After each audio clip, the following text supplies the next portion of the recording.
Hello and welcome to Adventure Bike TV and a Happy New Year to everybody. Now you may be wondering why I'm sat in my living room, and the answer is very simple. It's because it's wet and miserable and horrible outside, and I've got a nice warm living room to sit in with a cup of coffee instead. Now, back almost 15 months ago, we did a review of a bike that we have been dying to get back to ever since. It's the BMW and its GS versus GSA.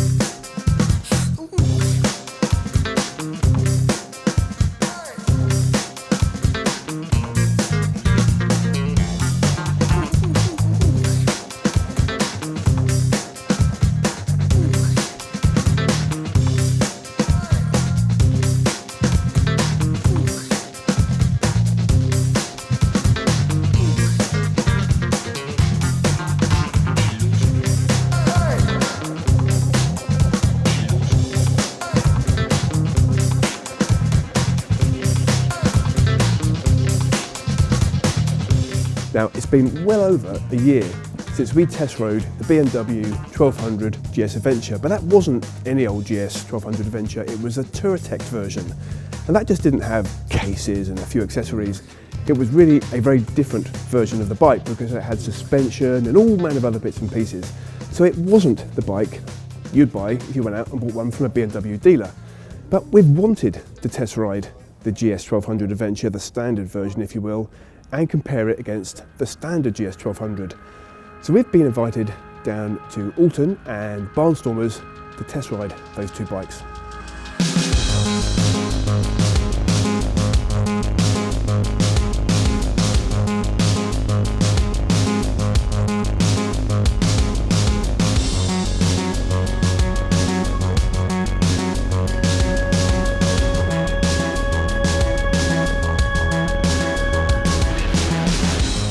The BMW GS has had a fascinating history, all the way back to 1980 when the dual-purpose on-road, off-road R80 was launched. But it really only became part of motorcycling for the masses when those of us who were interested watched two of them on mainstream TV take on a globe-trotting adventure almost 12 years ago. And if you look back at the advertising that followed that particular, and some might say somewhat influential TV series, you could see that the GS was all about adventure.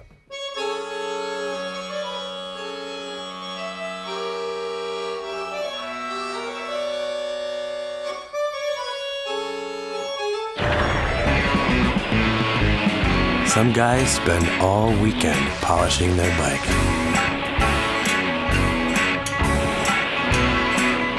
I wash mine. Even though the push for media attention might have been with a knobbly tired river crossing and aggressive looking adventure version, the very letters of the bike name GS should always remind us that this is a dual purpose bike. The letters GS stand for Geländestrasse, which is German for off-road road. I can't deny that I wasn't caught up in the adventure GS. My first big adventure bike was indeed one of those very GS 1150 adventures. And I tried my very hardest to emulate the dream given to me by those adverts. Even if it was only crossing crummy little streams in Wales, I was living my own little GS adventure. Jump forward a few years and you could see that BMW were pushing both versions of the bike with equal force. Advertising brought both the standard GS and the adventure model together. So what are the main differences between these two bikes other than the fact that one looks a little skinnier than the other and one's got a longer name? Well, the biggest one for me is in the tanks.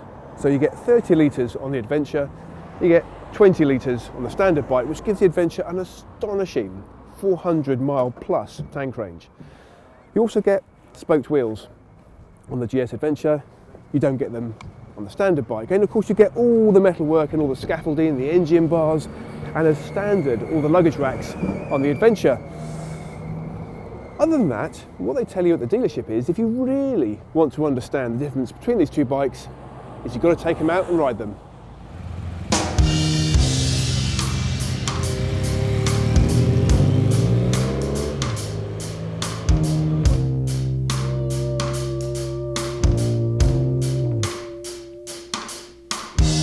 So, in 2015, what makes the two bikes different? They both have the same 125 horsepower, water-cooled, boxer and unmistakably GS engine. They both have 19-inch front and 17-inch rear wheels. They both have that fantastic power lever suspension that all but eliminates front suspension dive. And you get the same dazzling array of clever electronics on both bikes. You can pretty much get the same upgrades on both. So, is it really just a styling difference that you pay an extra grand for and ride with the extra 22 kilos on the adventure bike?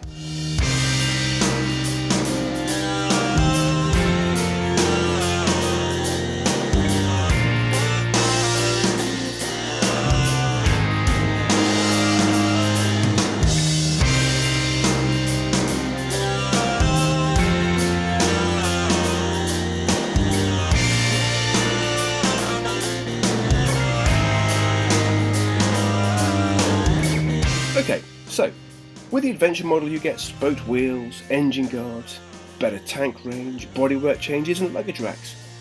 Are those worth the extra money? What does it do any better than the standard 1200 GS?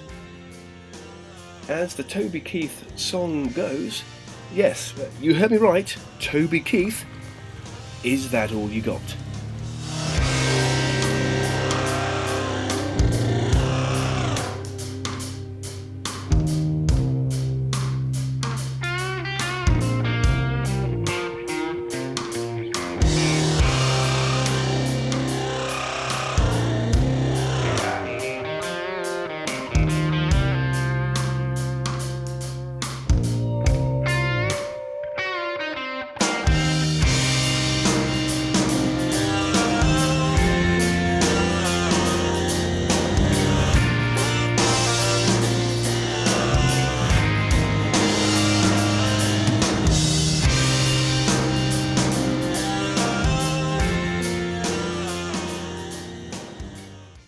Right, time for the second test. Tom, you ready? So, right, Tom, you're going to try and film the whole test from inside BMW. Pathetic.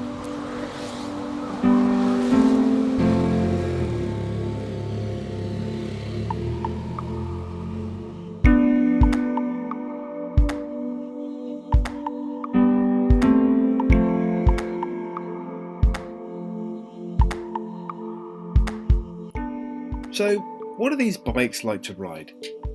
The very first thing that struck me about both was just how comfortable they are. Okay, neither are particularly skinny, but once they're rolling, they are a delight to ride. Smooth, easy, and a complete pleasure, with only just the very slightest hint of the bike roll to the left you get from spinning up the boxer engine. Unfortunately, it wasn't possible to push these bikes through the corners because of the crappy weather, but they felt well planted with that lovely low centre of gravity. Back in Series 1 I described the 1200 Adventure as like riding the Judge Dredd Lawmaster bike, and that hasn't changed. You get a lot of girth between your knees, which you need for that huge 30 litre fuel tank. The standard GS feels positively athletic by comparison. If the Adventure is Ray Mears, then the standard GS must be his slightly slimmer younger brother that likes to travel, but mainly sticks to tarmac and hotels.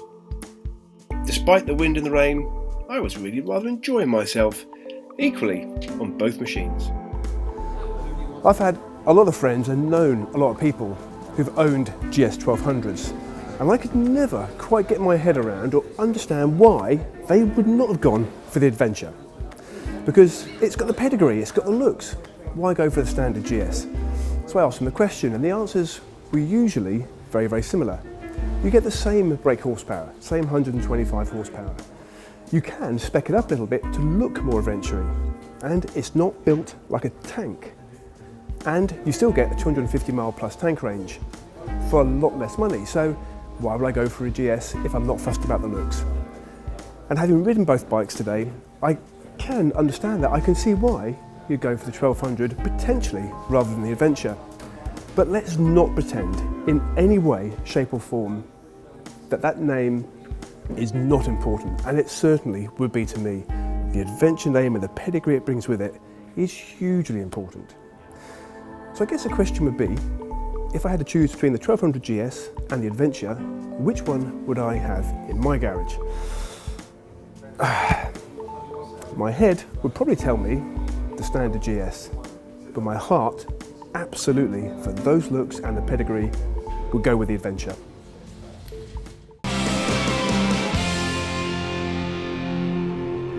We'd just like to say a really big thank you to everybody at Barnstormer BMW for looking after us on the bike review and making our day such a pleasure working with those guys.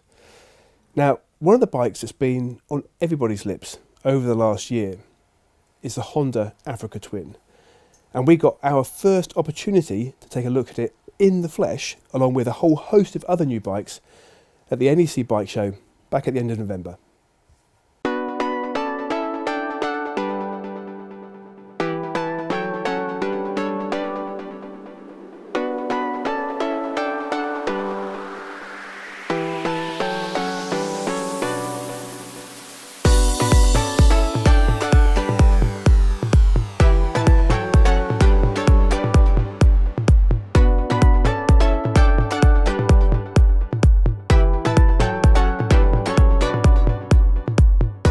Right, I know you're watching this in January, and Happy New Year by the way, but we couldn't have got through December without going to Motorcycle Live at the NEC, particularly because there's quite a few new adventure bikes coming from Triumph and from Ducati, and of course the much anticipated Africa Twin from Honda. I'm on the new Africa Twin, and I'm not going to give a first impression because I'm going to give my second impression. When I stood on this bike, it felt surprisingly good. It felt right, the positioning felt really great, which is unusual for me because normally when I stand up on a bike it feels weird and uncomfortable, but this actually feels great and it's very comfortable when I sit down. It sort of feels right sitting in it. However, when I first saw it, my reaction was more,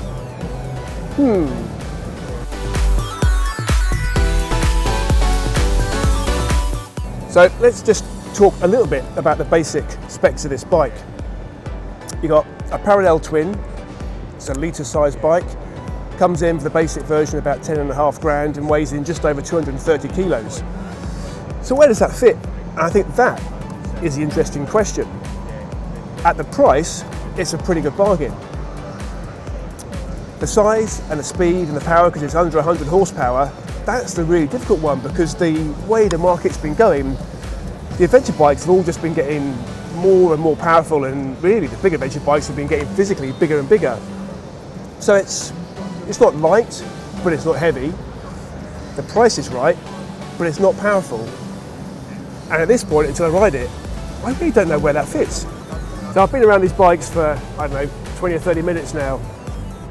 And when I first saw it, I did go, about the looks, just,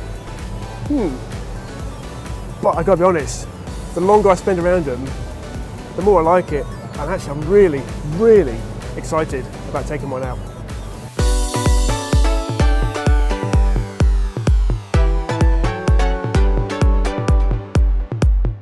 Hi Nathan. Hello. Nice to see you. Nice to see you. Nice. Your new book, how's it going at the show? I've written it more as a guide to doing your own America trip. You know, if you've got a GS or equivalent, this is consider doing America. Consider flying your own bike there because it's cost effective. It's good. It's a good little adventure. It's safe. It's a nice country to tour. I love it. And we got married out there. So there's a little Some pictures in There's there. a little bit on how to get married in Vegas.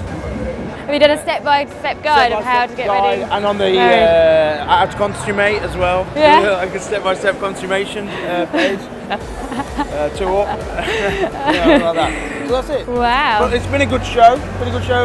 Africa to win's good. I'm looking at trying my GS in for an Africa to win. If people come and buy my book. Thanks. I love my Yamaha. We're doing really well, we're having a great show. I'm doing a show myself every hour and it's a real pleasure to do it. So there we go. Good to see you. What a great show. Motorcycle Live. Yo! Some of you may remember that last year we reviewed the Triumph Explorer, and it was a bike that I found quite difficult to position and figure out kind of where it went in the marketplace. Well, they've obviously listened to our feedback because they've done quite a lot of development work on it, and you've got 6 different models now, and they've followed the way they did with the Triumph Tiger, and you can get an XR, which is a road-going version, and an XC, which is more of the cross-country version. We do get some extra special treats at Adventure Bike TV. I've got up on the display model here. So this is the reimagined Ducati Multistrada, and it's the opposite end of the kind of concept scale to the new Honda, because it's 160 horsepower. And what's different about this to the old Multistrada? Well, it's got a much longer range fuel tank, 30 litres, it's got a 19-inch front wheel and spokes. Do I like the Multistrada? Well, I had a Multistrada and I did absolutely love it as a bike to ride. I felt it was a fantastic rider's bike for an upright road bike. I never thought it would make a great enduro bike. Maybe this one will.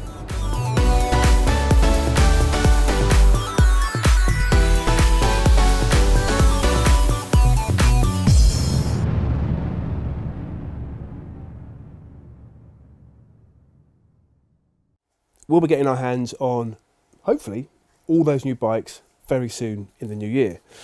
Now it's time for a break, and when we come back, we've got an extra special adventure mashup.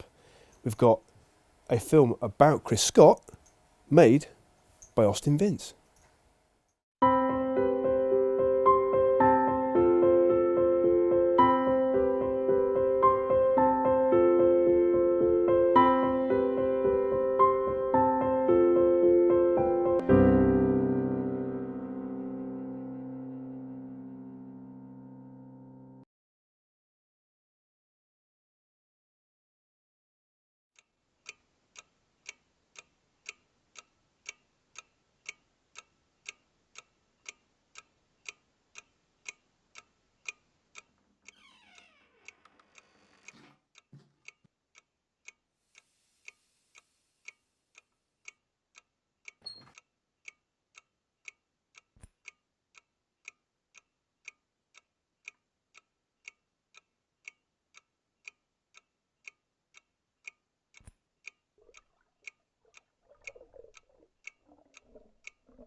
Welcome back from the break.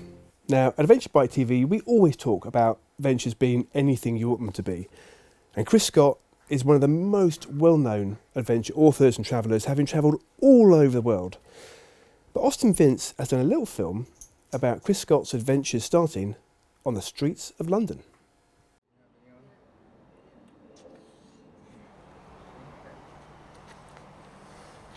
Chris Scott's books have been a great source of inspiration to me over the years. After all, this is the guy that invented the phrase adventure motorcycling and wrote the guidebook about it. Now he's got a brand new book out, but with a difference. In this one, he turns back the clock to describe the wild rides of his youth. Turns out he was having a whole load of different kind of adventures. This is a fantastic book. I'd say it's one of the best books I've read in my life. And who better to give us the inside track, the full skinny, the man behind the scenes, the author himself, Chris Scott.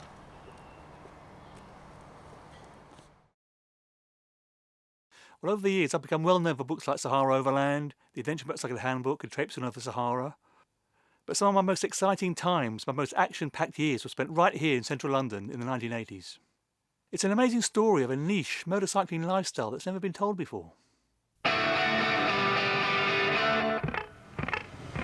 take a look back at Britain across the span of the Thatcher years, the politics, the music, the films, and of course the 40-odd bikes I owned. Back then, everyone I knew rode a bike. My old mates from school, the guy over the road. Bikes weren't a lifestyle accessory then, they were just what every young bloke did. As my teenage years ended, we came out of the disastrous, depressing 1970s when it seemed like the whole country was sliding ever deeper downhill. Successive governments had failed to get a grip on the unions and strikes were almost continuous. I remember doing my homework by candlelight one night during a power cut because the miners were on strike. Belfast was constantly in the news, and then the IRA bombs spread to the mainland. The Cold War was ramping up again, and I learnt the term nuclear dread. Oil crises saw the cost of living and unemployment shoot up. It all seemed like a bitter hangover from the carefree, flower-powered 60s, which I remember much more fondly. This was the world into which I was growing up, and there seemed to be no point in applying yourself or further education. The Sex Pistols were right after all. There seemed to be no future. And then I fell into dispatch riding. Initially as a short-term measure, until I realised it was my kind of work. A well-paid, high-adrenaline, rollerball street race where you live day to day with zero security. Some days good, some days bad. There was a glamour and freedom to being one of these motorcycle mercenaries, tearing around, radio blaring, scaring pedestrians and dodging the cops. We could take time off whenever we wanted. No one could say anything. Let them try. The back pages of Motorcycle News were packed with courier jobs. Earning 400 quid a week, aged 19, had quite an impact. Suddenly life wasn't so crap anymore. I soon became addicted to the buzz of surviving, the easy money, and a lifestyle with no strings attached. All you needed was a bike, an A to Z, and the stamina to keep riding day after day in all weathers. It was liberating to have a well-paid job that took you nowhere career-wise, but had enough challenges to keep you on your toes.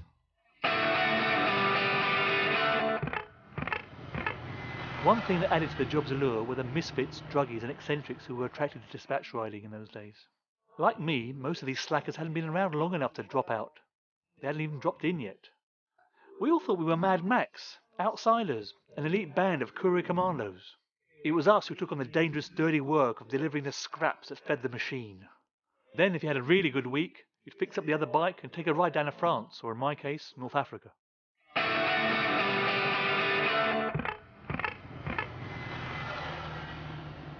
So there I was in the late 70s, 3 million unemployed, but I was bombing around my Bonneville earning 100 quid a day. It was fantastic.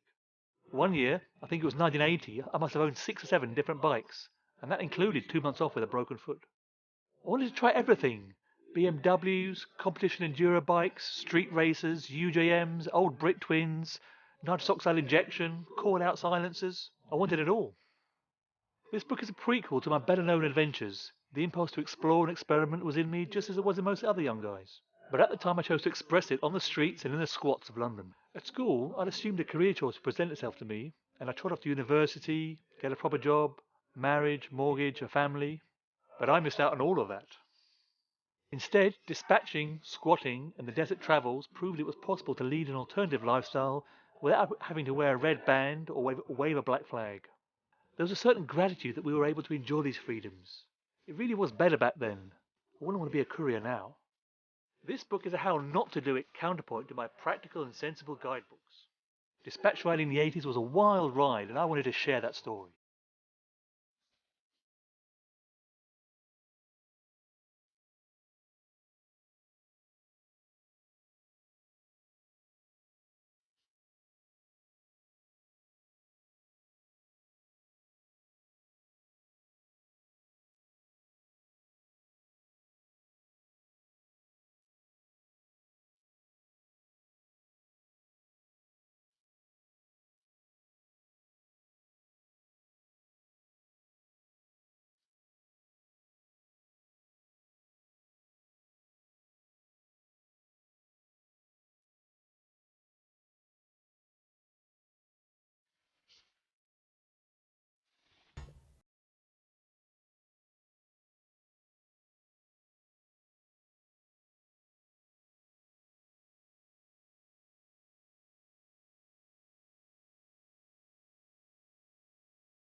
I never knew courier biking in the 80s could be so interesting and indeed so awesome. And speaking of awesome, it's time for Under the Visor. And this month, it's me. And before anybody starts writing in saying it was all a big ego trip, actually we did have quite a few people write in and ask for me to do it. To be honest, I wasn't really too sure, but Tom, the producer, insisted and told me I had to do it. So if it's no good, blame him.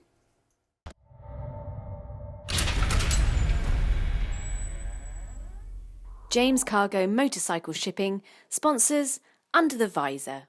My name is Graham Hoskins and I am the host and presenter of Adventure Bike TV.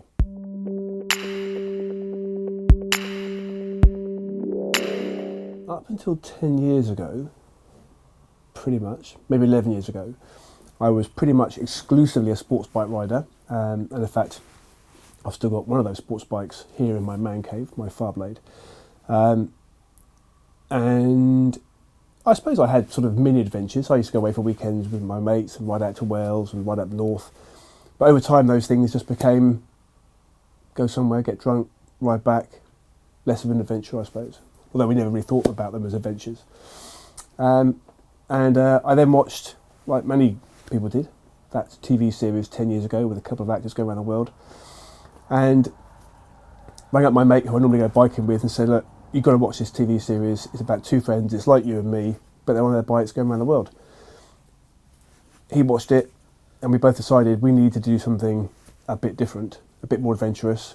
And our end result actually was we could only get a week off of work and away from our families.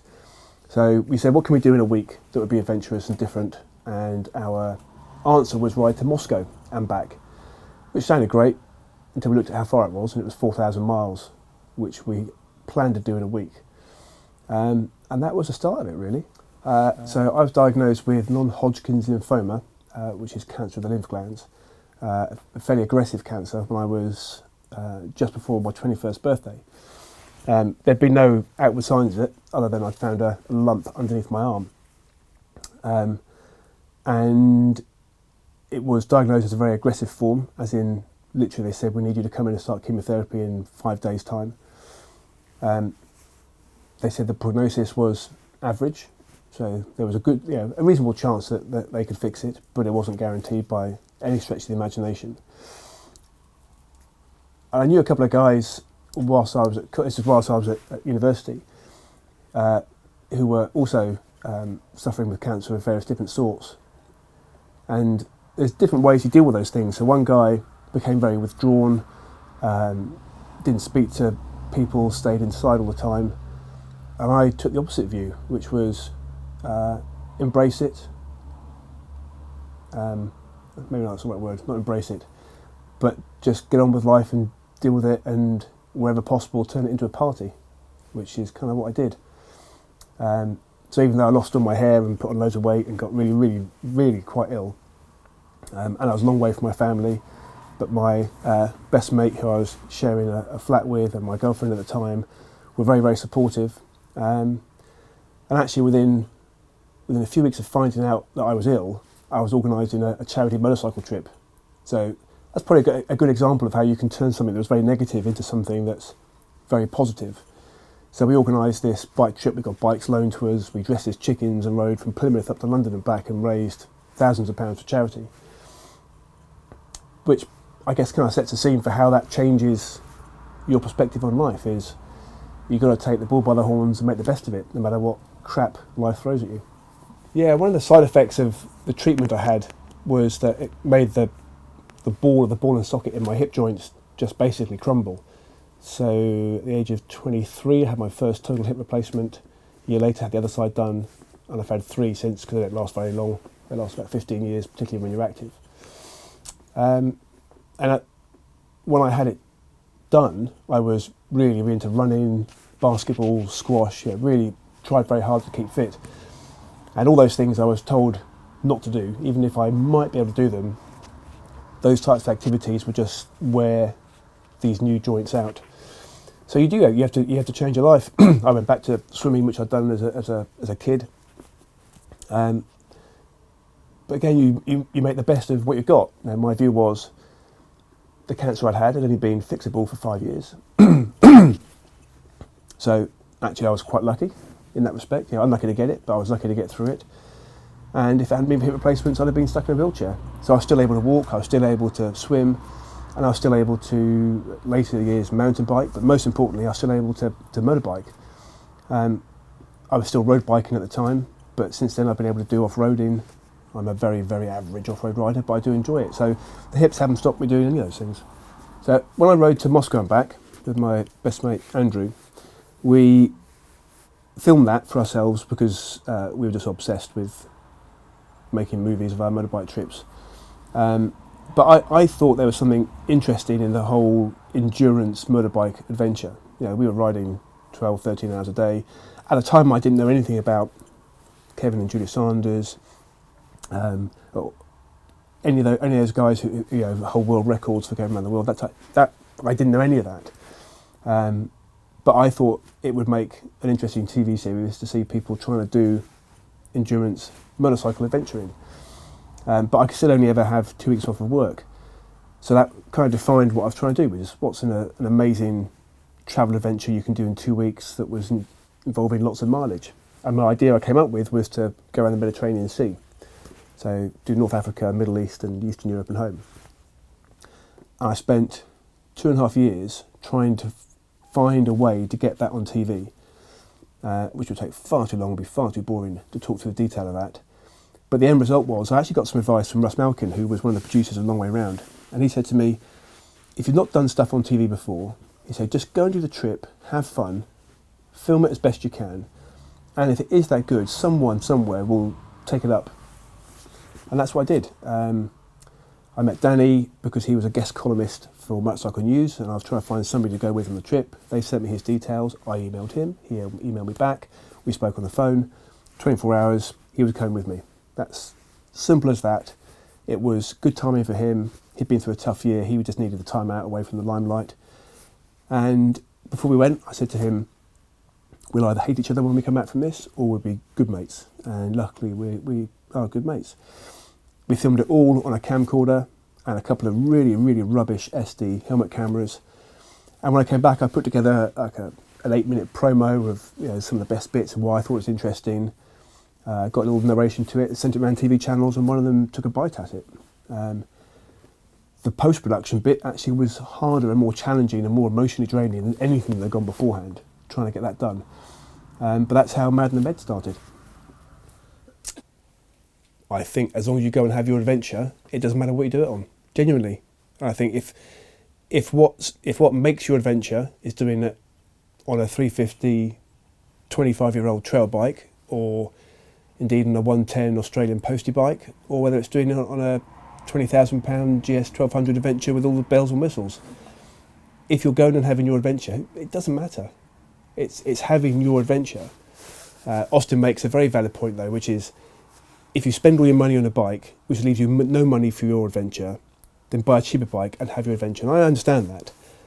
But that doesn't mean, and I think he would agree with that, it doesn't mean you can't have your adventure on a bigger bike. It's whatever suits you as a person, what you want to do on that adventure, because you don't have to go off-road, you don't have to go into difficult countries to travel through to have an adventure. You can have a great adventure just going around Europe on tarmac, without showing your passport at any crossing, on a GS or a KTM or on a 125.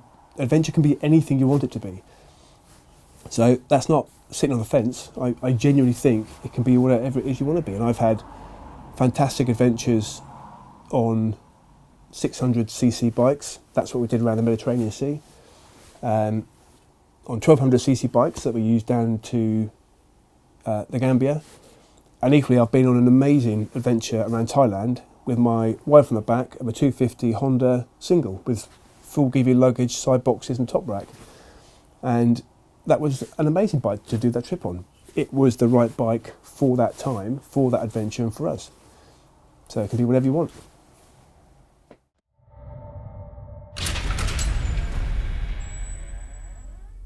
James Cargo Motorcycle Shipping sponsors Under the Visor. So that was Under the Visor, and you either enjoyed it and watched it, or watched it and hated it, or maybe you just skipped past it. I knew where whatever. Now it's time for a catch-up with our friend Omo.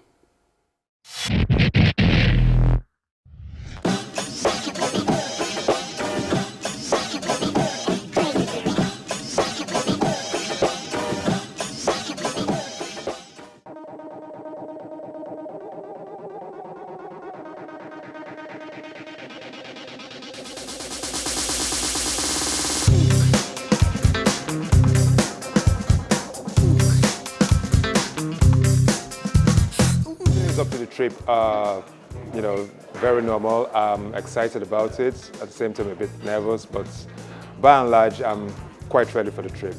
Just can't wait to get on the road.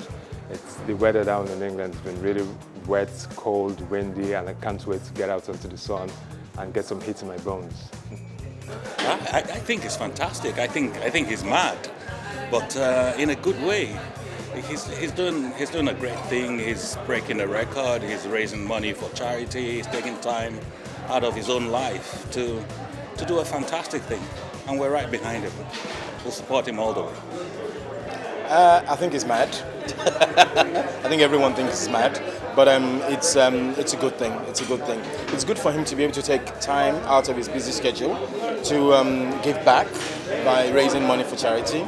A particular special charity for doctors who do a lot of selfless work, so that's good. And at the same time, attempt to break 2 world records. So we wish him well on that. And also, it kind of tells you that if you put your mind to something, no matter how crazy it is, if you've got the will and the determination and a lot of mad people to support you, then, you know, just go for it. You only live once. So, yeah, yay to him. I think it's one of the best things for Africa because we need somebody like him to be doing these things all the time because we need a road from Europe to Africa so that we can be driving straight down all the time. So for him bringing this kind of idea is going to give our leaders a sense of woman that there should be a road that we could be able to drive to Africa anytime in our life. So with what he's doing today is one of the best things a man can ever do in life. I know it comes with a very high risk, but somebody has to stand for it. By the way, if I have the chance of driving down, I'm looking towards it too. My name is Terry Murray. I'm a priest in Sacred Heart Church, Kilburn, and Omo's parishioner. And a number of weeks ago, he spoke to the young people in confirmation class about his charity ride from Land's End to Lagos. And we fully support him. We think it's a tremendous cause he's raising funds for, Doctors Without Borders. And during January, we're going to take up a collection in church for his cause. So when he comes back, please God, in February, we'll have some money to give him.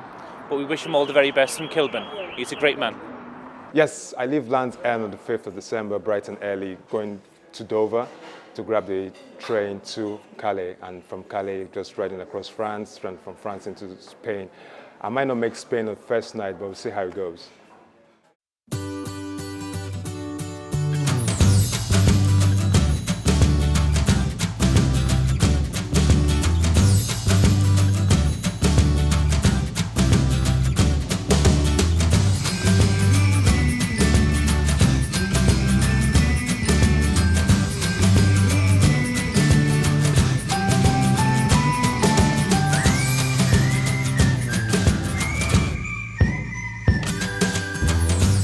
So this is it. I'm off in 10 minutes.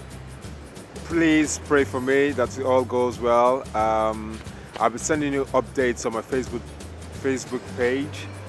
You could give me my Christmas present by donating to Medicine Sans Frontiers on my Just Giving page, www.justgiving.com/Omo Alokwe, or through the Facebook page. And I hope to see you guys soon. Take care. Bye.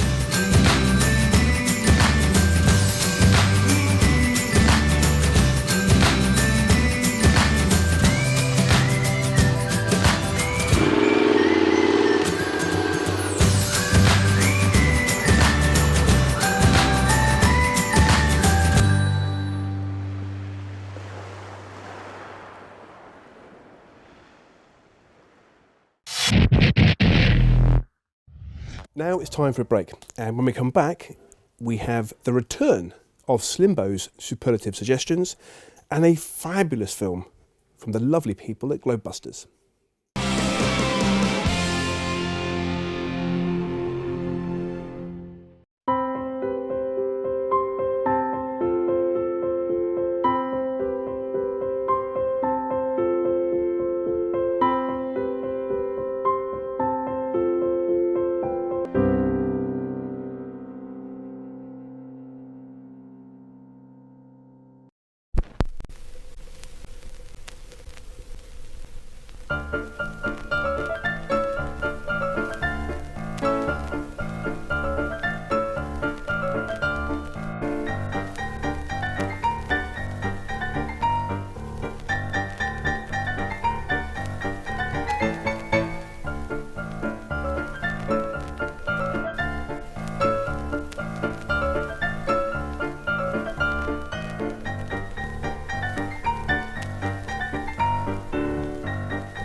Welcome back, and after a short break away from Adventure Bike TV, we'd like to welcome back Slimbo.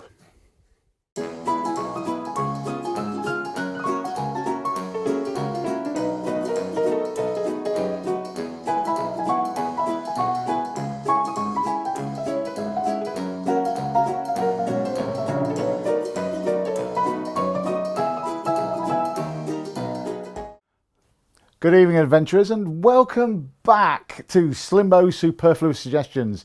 I've been away for a while due to the HM government wanting to force me to do things in small confined rooms, but that's another story. I'll let you know later. Anyway, this time we have got an amazing suggestion for you. It comes with a parental guidance and a supervisory warning about this, because for some people this may not be the best thing for you to do. Okay, so if you are not a hirsute person, I would suggest that, hey, watch this anyway, get some entertainment, and we will show you how to make fire. Now, making fire generally is something we'll do. It's a primal thing. Guys like to light fires. We all love it. Rub two Boy Scouts together, thank you very much. That was the old thing, wasn't it? Now, this day and age, we have amazing bits of kit. We have little scratchy things, little spark. We have matches. Matches, I'll be goodness sake, who invented the match? That guy was a genius. But what if you haven't got matches? What if you can't get the stuff that you're trying to light? You need a good quality tinder. You need something that's going to take the spark and then catch a light, which then lights up all the stuff that you need to burn to get your food going, because you need fire for heat, you need fire for protection, and you need fire to be able to cook something.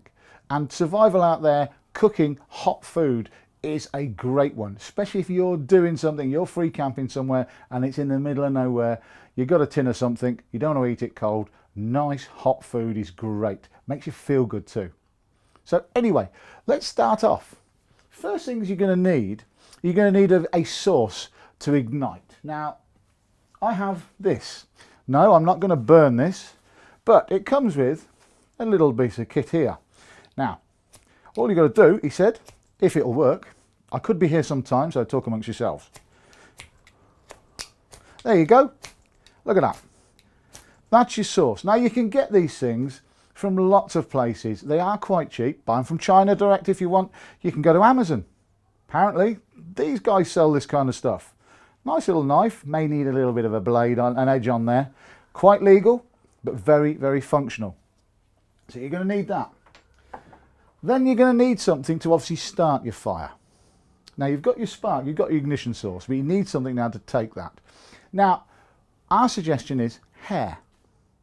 Why hair, you ask? Well, hair is great. It will combust. Have you ever been to that Christmas party or that birthday party where your nan's leant forward to blow 300 candles out and a blue rinse has caught a light?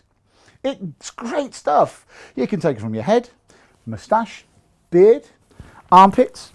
If you're brave, hang on a second. So, there you have a little bit of tinder. Now, what you're going to do with that, this is going to be very interesting, because if this stuff catches fire, I'm having a shave. Right, so we've got a simple little carbon stick here, simple blade, nice and tidy. You can get the items where it's just a piece of metal and your little rod. And all you're going to do is you have to rub it down firmly, and it does take a little piece off, and it gives you the spark you need.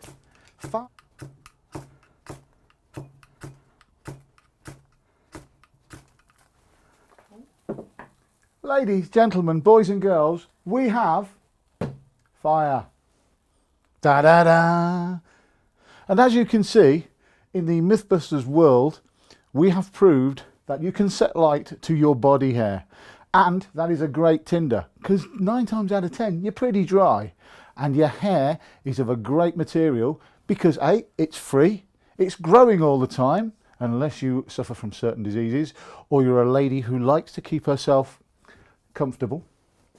So that's it this week. Another great tip that does work. By the way, just to let you know, that was hard work.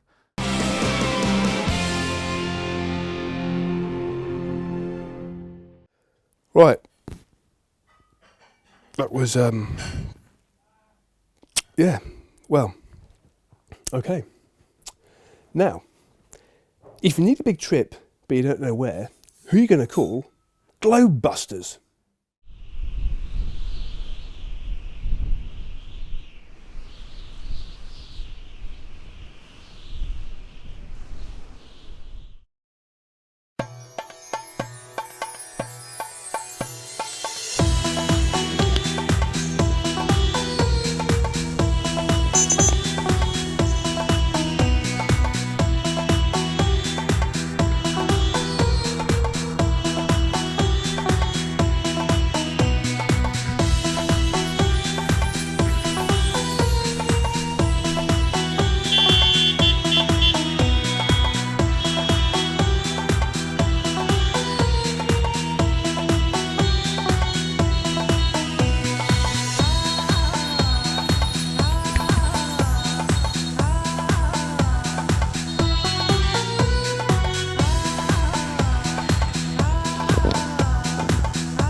That's it, end of the show. Hope you enjoyed it. I'm off for my dinner.